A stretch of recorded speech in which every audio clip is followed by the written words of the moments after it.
नमस्कार।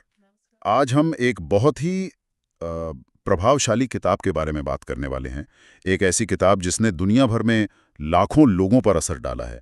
एकहार्ट टोले की द पावर ऑफ नाउ। जी, नमस्कार। और ये किताब वाकई खास है। आज हमारी बातचीत इसी के कुछ ज़रूरी हिस्सों और उसकी जो समझ है उस पर रहेगी। कोशिश करेंगे कि इसका जो सार है वो आसानी से समझ आ जाए। बिल्कुल। और हमारा मकसद यही समझना है कि एकहार्ट टोले जब कहते हैं वर्तमान क्षण में जियो, तो इसका असल मतलब क्या है और ये इतना ज़रूरी क्यों है हमारे लिए। हाँ, और टॉली की अपनी कहानी भी काफ़ी दिलचस्प है। वो कोई पारंपरिक आध्यात्मिक गुरु जैसे नहीं है। सही कहा। उनकी यात्रा किसी आश्रम से नहीं बल्कि बहुत गहरे व्यक्तिगत संघर्ष से शुरू हुई थी। बिल्कुल।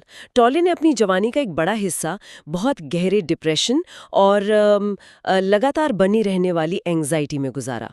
उनकी जो आध्यात्मिक जागृति हुई वो किसी शांत जगह पर नहीं बल्कि एक रात जब वो बिल्कुल निराशा के चरम पर थे तब हुई। हाँ, और वही घटना जिसने सब बदल दिया। लगभग 29 साल के थे वो, और एक रात इतने दुखी, इतने हताश थे कि उनके अंदर से एक आवाज आई, एक विचार उठा, मैं अब अपने साथ और नहीं रह सकता। हम्म। सुनने में थोड़ा अजीब लगता है ना? मैं अपने साथ नहीं रह सकता। हाँ, बिल्कुल। और ये वाक्य उनके लिए जैसे बिजली की तरह कौंधा। इसने उनके अंदर के गहरे द्वंद्व को उजागर कर दिया। उन्होंने सोचा अगर मैं अपने स्वयं के साथ नहीं रह सकता तो इसका मतलब क्या हुआ? क्या ये दो अलग-अलग चीजें हैं? अच्छा। हाँ, एक वो मैं जो बर्दाश्त नहीं कर पा रहा और दूसरा वो स्वयं जिसे बर्दाश्त नहीं किया जा रहा है। ये सवाल उनके दिमाग में गूंजने लगा। तो ये सिर्फ एक निराशा भरा विचार नहीं था, ये एक तरह का बोध था, एक रियलाइजेशन। एग्जैक्टली ये एक निर्णायक बोध था। यहीं से उन्हें पहली बार ये महसूस हुआ कि हमारे अंदर एक तो वो मन है जो लगातार सोचता रहता है और एक उससे गहरा, एक शांत देखने वाला एक साक्षी भी है जो उस मन की सारी उछल कूद को देख सकता है। और इसी एहसास ने कहते पल भर में उनकी सालों की पीड़ा को जैसे काट दिया। यहीं से उनकी आध्यात्मिक यात्रा शुरू हुई। और ये समझ कि हम सिर्फ अपने विचार या भावनाएं नहीं हैं, बल्कि वो चेतना है जो इन्हें अनुभव करती है, ये उनके पूरे दर्शन का, उनकी पूरी टीचिंग का केंद्र बन गई। वाह, ये तो वाकई एक जबरदस्त बदलाव रहा होगा उनकी जिंदगी में। हाँ, बिल्कुल। और इसी गहरे अनुभव और समझ से निकली है ये किताब द पावर ऑफ नाउ। तो चलिए अब इसके मूल विचार पर आते हैं। अभी की शक्ति, ये सिद्धांत सुनने में तो जैसे बहुत सीधा लगता है। टोले से कैसे समझाते हैं? हाँ, देखिए, टॉले का जो केंद्रीय संदेश है वो जितना सरल है उतना ही गहरा भी है। वो कहते हैं कि जीवन असल में सचमुच केवल और केवल इसी क्षण अभी में घटित हो रहा है। सिर्फ इसी पल में। हाँ, अतीत जो बीत गया वो अब कहाँ है? वो सिर्फ हमारी यादों में है। और भविष्य वो अभी आया ही नहीं, वो बस हमारी कल्पनाओं में, हमारे अंदाजों में है। एकमात्र ठोस चीज, एकमात्र समय जिसमें हम सच में जी सकते हैं वो है यही पल, नाउ। और हम अक्सर इसी पल को, जो सबसे असली है, उसी को नजरअंदाज कर देते हैं, है ना? बिल्कुल। हमारा मन या तो गुजरे कल में उलझा रहता है, कोई पछतावा, कोई पुरानी खुशी, कोई शिकायत। हाँ, काश मैंने वो ना किया होता, या वो दिन कितने अच्छे थे। एग्जैक्टली। या फिर आने वाले कल की चिंता में डूबा रहता है, क्या होगा, कैसे होगा, अगर ऐसा हो गया तो। तौले कहते हैं कि यही जो मन का भटकना है अतीत और भविष्य के बीच, यही हमारे ज्यादातर दुख और तनाव की असली जड़ है। अच्छा। हाँ, वो इस पर बहुत जोर देते हैं। उनका एक कथन भी है बहुत महत्वपूर्ण।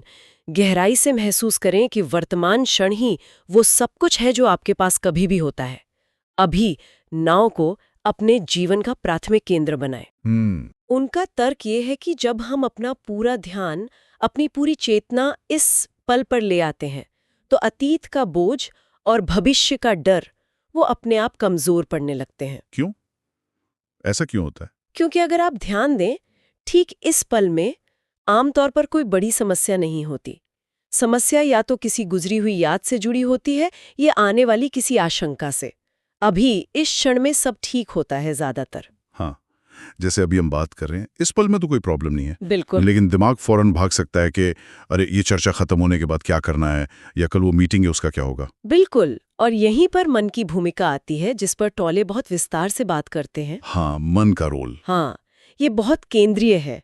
टोले कहते हैं कि हमारी ज्यादातर समस्याएं बाहरी हालात में उतनी नहीं होती जितनी हमारे मन की उन हालातों पर की गई व्याख्याओं, प्रतिक्रियाओं और कहानियों में होती हैं। मतलब प्रॉब्लम बाहर नहीं, हमारे अंदर है। ज्यादातर मन का स्वभाव ही है अतीत और भविष्य के बीच कूदते रहना। वो सोचता है, विश्लेषण करता है, योजना बनाता है, चिंता करता है, और ये सब जरूरी भी है। लेकिन मुश्किल तब होती है जब हम इसके गुलाम बन जाते हैं। टोले का वो मशहूर कथन है ना, मन एक अद्भुत सेवक है लेकिन एक भयानक स्वामी है। ये बात तो बहुत गहरी है कि जब तक वो हमारे कंट्रोल में है, एक टूल की तरह है, तब तो ठीक है। हाँ, पर जब हम अनजाने में ही अपने विचारों की लहरों में बहने लगते हैं, जब हर उठते विचार को सच मानकर उस पर रिएक्ट करने लगते हैं, तब असल में हम अपने ही मन के जाल में फंस जाते हैं। हम लगातार सोचते रहते हैं, अक्सर ये जाने बिना कि हम सिर्फ सोच रहे हैं, ये असलियत नहीं है। और यही टोले समाधान बताते हैं। उपाय क्या है? अपने विचारों और भावनाओं के प्रति सजग होना, जागरूक होना। जागरूक होना कैसे? उन्हें देखना, बस देखना। जैसे आप सड़क पर ट्रैफिक को देखते हैं, आप हर गाड़ी को पकड़ने नहीं दौड़ते, न उसमें उलझते हैं, न तुरंत कोई फैसला सुनाते हैं कि ये गाड़ी अच्छी है, ये बुरी। बस एक दूरी से, एक तटस्थ भाव से साक्षी की तरह देखना कि मन में क्या चल रहा है। टोले इसे साक्षी भाव या प्रेजेंस कहते हैं। अच्छा, मतलब विचारों से थोड़ी दूरी बनाकर उन्हें ऑब्जर्व करना। ये साक्षी भाव काम कैसे करता है? जब आप इस तरह अपने विचारों के प्रति जागरूक होते हैं तो आप धीरे धीरे उनके साथ खुद को जोड़ना बंद कर देते हैं। आप समझने लगते हैं कि मैं और मेरे विचार ये दो अलग चीजें हैं। विचार आते हैं और जाते हैं, जैसे आसमान में बादल आते जाते हैं। इस जागरूकता से क्या होता है, विचारों की जो पकड़ होती है ना हम पर, वो ढीली पड़ने लगती है। हमें एक तरह की अंदरूनी शांति और स्वतंत्रता महसूस होती है, भले ही बाहर के हालात वैसे ही क्यों ना हो। इसे रोजमर्रा की जिंदगी में कैसे समझे? कोई उदाहरण दे सकती हैं? जरूर। ट्रैफिक जैम वाला उदाहरण लेते हैं जो किताब में भी है और हम सबने अनुभव किया है। सोचिए कोई गाड़ी में फंसा है, ऑफिस के लिए लेट हो रहा है। हाँ, रोज की कहानी है तो कई लोगों के लिए। बिल्कुल। तो मन तुरंत कहानी बुनना शुरू कर देता है। हे भगवान, कितना जाम है, मैं पक्का लेट हो जाऊंगा, मेरा बॉस क्या कहेगा, मेरा पूरा दिन खराब हो गया। नतीजा चिड़चिड़ाहट, गुस्सा, तनाव। हाँ, बिल्कुल यही होता है। तो इस सिचुएशन में टोले का नजरिया क्या होगा? टोले कहते हैं कि ऐसी स्थिति में आपके पास असल में 3 रचनात्मक रास्ते होते हैं।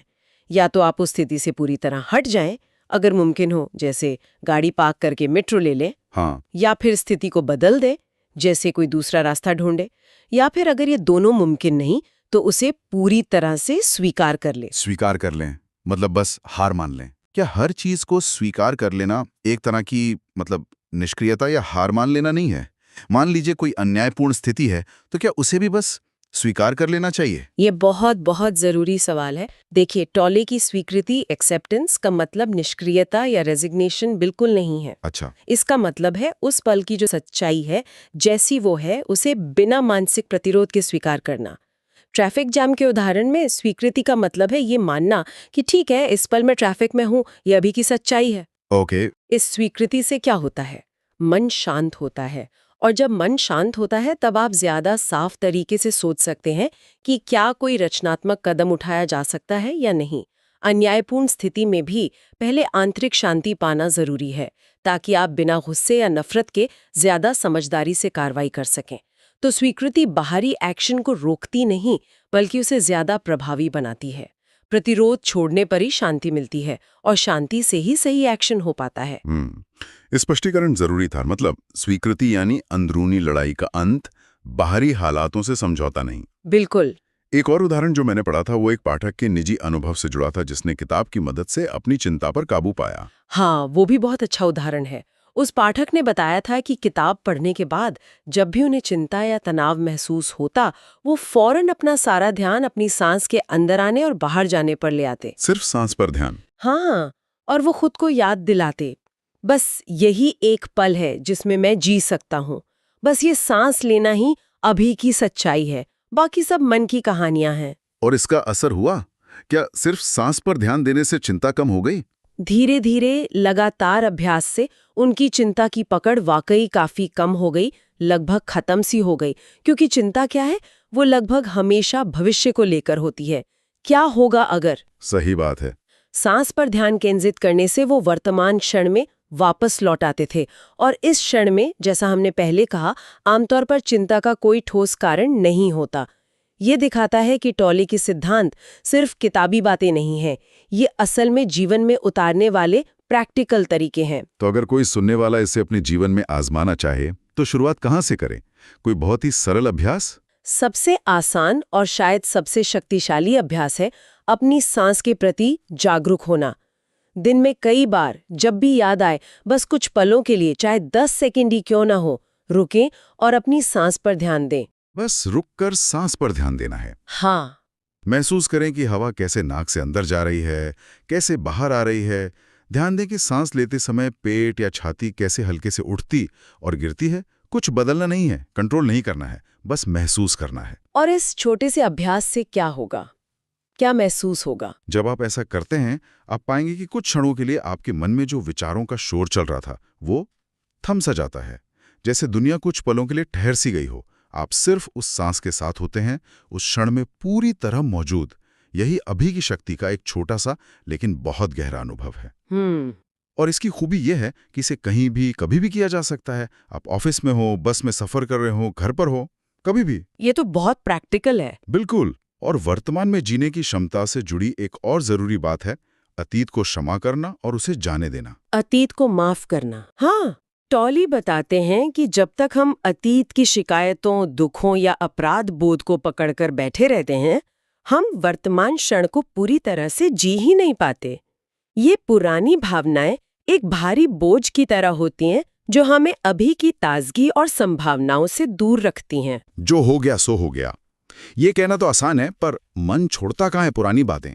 क्या वर्तमान क्षण में टिकना सीखने से इसमें सच में मदद मिलती है? हाँ, निश्चित रूप से मदद मिलती है। और ये अपने आप होता है, जबरदस्ती नहीं करनी पड़ती। जब आप वर्तमान क्षण में ज्यादा से ज्यादा रहना सीखते हैं, तो अतीत की घटनाओं और उनसे जुड़ी भावनाओं पर आपकी पकड़ अपने आप ढीली पड़ने लगती है। कैसे? आपको ये एहसास गहरा होता जाता है कि वो घटनाएं अब घटित नहीं हो रही हैं, वो सिर्फ आपकी यादों में और आपके मन की कहानियों में जिंदा है। वर्तमान क्षण की जागरूकता एक तरह से मरहम का काम करती है। आप पुराने घावों को लगातार कुरेदना बंद कर देते हैं, जिससे उन्हें भरने का मौका मिलता है। क्षमा करना दूसरों के लिए उतना जरूरी नहीं रह जाता जितना वो खुद की अंदरूनी शांति और आजादी के लिए जरूरी बन जाता है। समझ गया। तो कुल मिलाकर द पावर ऑफ नाउ सिर्फ एक अच्छी लगने वाली फिलॉसफी नहीं है, बल्कि ये एक प्रैक्टिकल गाइड है। बिल्कुल। यह हमें सिखाती है कि कैसे हम अपने मन के शोर से परे जाकर वर्तमान क्षण में जो शांति है, जो स्पष्टता है, जो शक्ति है, उसका अनुभव कर सकते हैं। एकदम सही कहा। ये किसी खास धर्म या पंथ से जुड़ी किताब नहीं है। ये हर इंसान को अपने अंदर मौजूद गहरी शांति और उपस्थिति, प्रेजेंस का अनुभव करने का एक सीधा निमंत्रण है। अनुभव हर सुख दुख, हर चुनौती केवल और केवल अभी में ही उपलब्ध है। यही वर्तमान क्षण एकमात्र असलियत है जिसमें हम सचमुच जी सकते हैं और जीवन को पूरी तरह महसूस कर सकते हैं। इस पूरी चर्चा के अंत में एखार्ट टॉले का एक और विचार है जो सोचने पर मजबूर करता है और शायद इस पूरी बात का सार भी है। वो कहते हैं, जीवन आपके साथ घटित नहीं हो रहा है, जीवन आपके लिए घटित हो रहा है, ठीक अभी। हाँ, life is not happening to you, life is happening for you right now.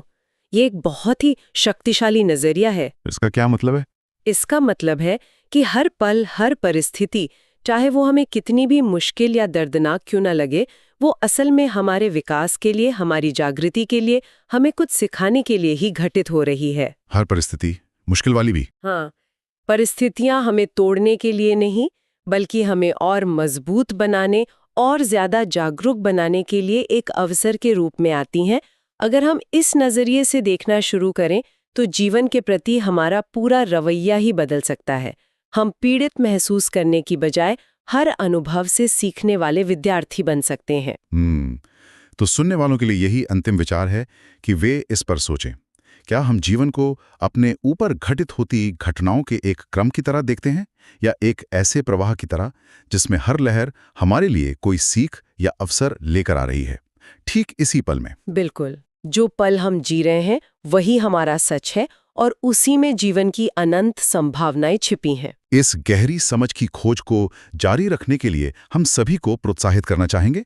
आज की ये गहन चर्चा यहीं समाप्त करते हैं। जी, धन्यवाद।